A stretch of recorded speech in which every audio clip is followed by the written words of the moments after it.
And welcome to the NJ Real Estate Show. I'm your host, Antonia Rahman. I'm so glad that you can join me this morning. And what are we talking about now? I'm getting ready to give you a story that was that had actually been submitted to the show this week. And I tell you folks, every time I read these stories, these emails, my heart really just goes out to you because I know that right now, America, we're in a very tough economy, and real estate, is we're struggling. What can I tell you? But we still press through, right, folks? Remember that. But your stories really mean a lot to me. Sharing these stories with me every week just really helps me share your story, which can possibly help someone out there who's viewing and listening, and can help them with their situation and how they can actually handle it. So I appreciate you submitting your stories to me like you do. The story for today involves a gentleman who, unfortunately, he lost his home. He lost his home to a foreclosure, and now that he lost the home to a foreclosure, he really needs to find a place to rent. And we've been touching on this topic lately about renting and stuff because once you lose your home, it's not that easy to go and get a rental, but you don't have a choice. You need a place to live. I mean, you have to go somewhere, right? So what do you start doing? You start looking for a place, an apartment, a house, especially if you're not able to move in with a family member or a friend. So in his situation, he had already lost his house. However, he lost his house to a foreclosure. But however, after losing his house to a foreclosure, he did come into some money.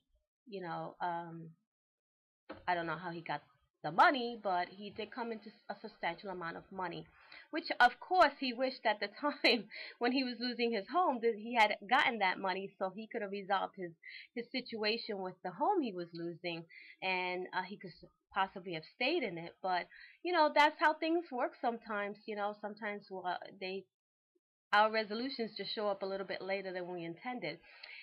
So in his case, he came into some money and he was trying to look for a place. Well, he was having a very hard time because, of course, when they pulled his credit, they would see that he had the foreclosure, and nobody really wanted to rent to him because they felt, you lost your home to a foreclosure, you were not being responsible. What's the landlord going to think? Just like any other landlord, he's going to think this guy's not going to pay. He didn't pay his mortgage. He's not going to pay this rent. Okay, that's how they think. So he was having a tough time, and he said, "Well, what could I possibly do to to be able to find a place?" Well, he was recommended, and which was the right thing to do. He was recommended by his real estate agent that upon submitting for some of the future applications for a property to rent, he suggested to this gentleman, what you may want to do is you may want to offer that you pay about 3 months in advance of rent, 5 months in advance of rent, especially if you have some money now. And the gentleman thought about it and said, well, why would I want to pay all those months in advance when, I could just pay my first month's rent, my 1.5 months security deposit, which is required here in the state of New Jersey. Why would I want to pay any more? And the real estate agent started to explain to him that because you're hindered by this foreclosure that took place and people don't want to rent to you based on that, this is your way of giving sort of accountability, to the landlord, that you're willing to take the money and set it aside ahead of time, so that landlord will be covered for about 2 to 3 months, maybe even up to 5 months, which will give that landlord an ease of mind of, oh, okay, this gentleman, he foreclosed on his property, but he does have the money. He's going to pay me 5 months in advance. That's a really good thing. That's not a bad thing at all. So the gentleman thought about it and said, well, I never thought about it that way. He says, yeah, you have to understand.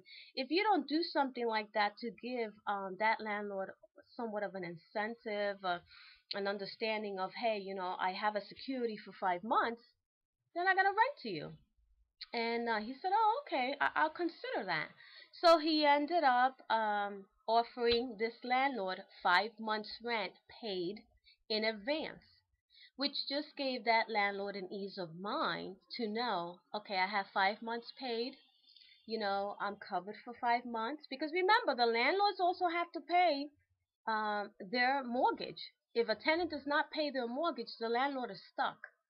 And that's why these landlords are very adamant about who they're going to rent to, being very cautious. Why? Because they're protecting their own investment interests. And they want to, they don't want to foreclose just like that gentleman foreclosed. They want to make sure that they could still have that property and have a good tenant in it.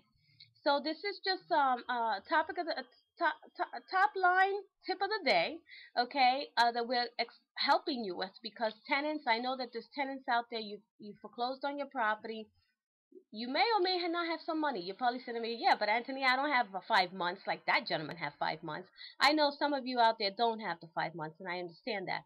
But if you happen to if you have some extra money, or you do come into some money just like this gentleman did, then take that money and utilize it in that format, so that way, and not only that, you as a tenant know that you're covered for 5 months. So if anything was to happen from here to 5 months later, from now to 5 months later, you're covered yourself, because people are losing their jobs every day, people are having accidents, people are getting sick, so you never know what tomorrow holds. But at least you have some security as far as having a roof over your head. It's common sense. So I just wanted to share that story with you, because after that gentleman received that good advice from his real estate agent, he's in a place now. He's in a place, and he knows that he's secure. And sometime in the future, he even put in his email. He knows in the future that one day he'll own a home again. And I want to encourage you that if you have lost your home to a foreclosure because of a circumstance or hardship, whatever may have happened, only you know the story. Hang in there, because in the future, yes, once we get through this whole ordeal, this hurdle with the real estate market, you'll be able to buy a home again. It's going to take a couple of years, but you'll be able to buy a home. So if you really are thinking in that mind of you saying, I still have a dream, I want to own a home again, the opportunity will come. Just remember, you have to just keep working, save your money, do what you got to do, get your credit in order, and that day will come again when you'll be able to own a home. Well, when we come back from this commercial, we are going to have our professional expert speaker on the show today, which is fine gentleman, nice looking gentleman too, sweetie. And he's actually going to be sharing with us how is it that we can refinance our home loan.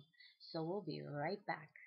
Hi, and we're back on the air with the NJ Real Estate Show. I'm your host, Antonia Romani. I'm so glad you can join us this morning. And we have our special guest speaker with us today. His name is Mike von Hohenstein. He's with Oak Mortgage Company, and he's the senior loan officer for that company. Let's welcome Mike. Thank you, Mike, for being on the show. We really appreciate that you can join us today My to pleasure. give us the information that we need. My pleasure. Thanks for having me. Thank you. Mike, as we're in a real estate market right now that's a little tight. But there are people out there that are still looking to possibly refinance their homes, because they would like to either reduce their interest rate, or they possibly need to pay some debt off. And in this kind of tough market, we're kind of wondering, is it so easy to refinance? Because I have had people who have emailed me and called me and said, I'm trying to refinance. I wasn't able to refinance for one reason or another, and I know that's probably based on their circumstance, whatever that may have been at the time. But are we in a market? Is today's market a refinance market? In many ways, I'll say yes, but certainly much more difficult than people would be accustomed to in the past. So from people, anybody who's purchased maybe in the last 4 to 5 years, definitely found an easier way to get a mortgage. But currently today, in the environment we're in, lending wise, much more difficult credit requirements, equity requirements, documentation requirements. Just overall, the entire process has gotten a little bit more difficult, and that's without a doubt. Okay. What is it right now? I mean, as far as if I wanted to refinance my house right now, what would be the steps that I would need to take? Ideally, you'd want to give a call to a loan officer, like myself, and generally start with an initial conversation of what you're trying to accomplish. Are you trying to reduce your rate to free up some cash flow, give yourself a lower payment? Are you trying to cut the term down on your mortgage to save years worth of payments? Are you trying to take cash out of equity in your home to pay off some bills, pay for loans, some other type of home improvement project? So variety of cases, and in each case would kind of dictate what type of mortgage you may or may not be qualified for. And then when you speak with a loan officer, they'll run your numbers, check your credit, see what you're going to qualify for, see what options may or may not be available to you. But definitely all starts with at least an initial phone call to your loan officer and then see what circumstances you're in and what you're trying to get done. I know primarily right now with the refinance, the market, credit is a major factor, and we're running into a situation where, some people are trying to refinance, but they're not able to because they may have, they're probably in the process of a foreclosure or they're behind on their mortgage. How does someone handle that? I've fallen behind, let's say 3 months. I can't pay my mortgage right now, but I'm trying to refinance because really I should have refinanced 3 months ago because at the time my credit was good. I could have gotten a low interest rate. I mean, how does that work with someone if you're past due so many months? Is it easy to refinance or it's impossible to refinance? It's not impossible, but it will take some time. So, 99% of the cases now, if you have what we call a 30-day late on your mortgage or more, 30, 60, 90, 120. If you're 120 days late, they're probably going to start foreclosure proceedings on you. But if you've had a 30, a 60, or 90-day late on your mortgage, then typically you won't be able to refinance until 1 year has elapsed since the last time you were late on your mortgage. Oh, I So if see. you're currently late, you've got to get current, and then it's a year worth of successful on-time payments before you're able to refinance. Wow. And who knows where the market's gonna be from now, a year from now. But I appreciate that you're letting the viewers know that because a lot of people don't know that. They don't know that. They think they're a couple of months behind. They can still refinance, and it's not as easy as they thought it would be. Can you tell us what are the rates right now for refinancing? Generally, somewhere on a 30-year fix, somewhere between 4.375 to 4.5, and then probably take about a 0.5% off of that for 15 years. So maybe 3.875 to 4%. And with that, I mean, I think those are wonderful rates. Do you agree, folks? Because I think those are wonderful rates. However, I know that there is, how you read something in a commercial and then there's little lines you have to read between the lines. What are the actual credit scores that someone has to have in order to get that type of rate?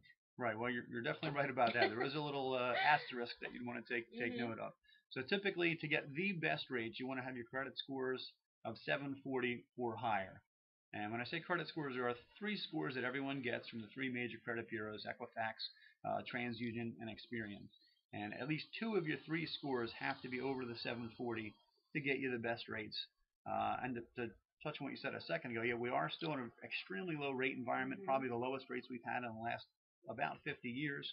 And actually, they've ticked up a little bit in the last 2 weeks, but we're still extremely low. That's wonderful. Did you hear that, folks? So, I mean, we can refinance. We just have to have everything in order. So you gave us the steps before. You said, someone could call a loan officer. What are some of the things that they're gonna be looking for in a refinance? What is the company looking for? What are some of the main things that the homeowner is going to need to do a refinance?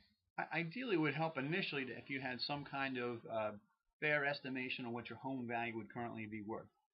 Whether you visited some appraisal sites like Zillow.com or ePraisal.com, if you've spoken to the realtor that you've worked with in the past, and maybe they can do a little bit of research for similar homes in your area to give you an idea of the value. When clients call me, I'll try and get the best guess of what their home's going to appraise at.